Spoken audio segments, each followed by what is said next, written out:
On most weekends, trampoline parks are packed with hundreds of kids bouncing, jumping into pits, and playing tag.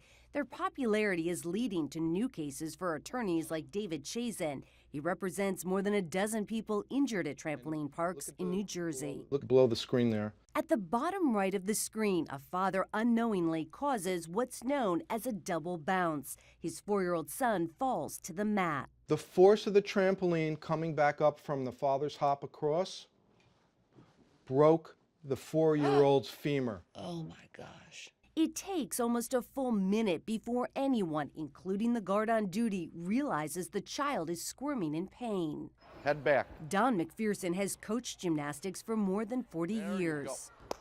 Bravo. Since 2011, he's been an expert witness in more than 200 plaintiff cases against trampoline parks. He says the injuries they can cause are life-altering. Broken necks, broken backs, dislocated and open fractured elbows, shoulders. These are injuries that seem like military grade. They're all catastrophic injuries. McPherson says the danger lies in the design. Several trampolines are connected with steel cables or chain links under thin padding.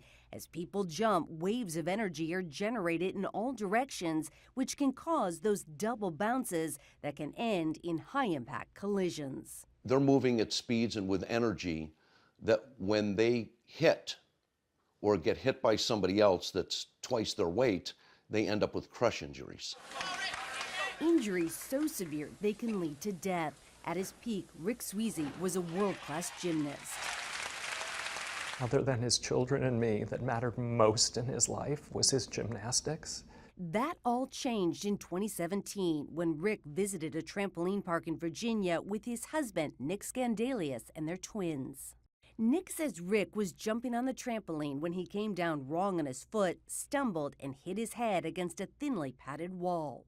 The C2 vertebra cracked, constricted his airway and his blood flow, paralyzed him. He was over 90% brain dead. Within 3 minutes, you lost the love of your life. Yep. I watched the lights go out in his eyes. Emergency room visits from trampoline park injuries have shot up from 2,500 in 2013 to almost 18,000 in 2017.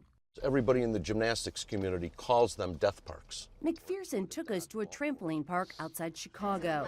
This whole setup is wrong. He pointed out several red flags from lack of supervision There's no one here. and trampolines flush against thinly padded walls. How dangerous is that? Dangerous. You'll get a brain bleed from hitting this. To foam pits adjacent to trampolines that McPherson says are too shallow. They probably have enough foam, but it's the design of their foam pits. They're not deep enough. Are you risking your life when you go to these trampoline parks?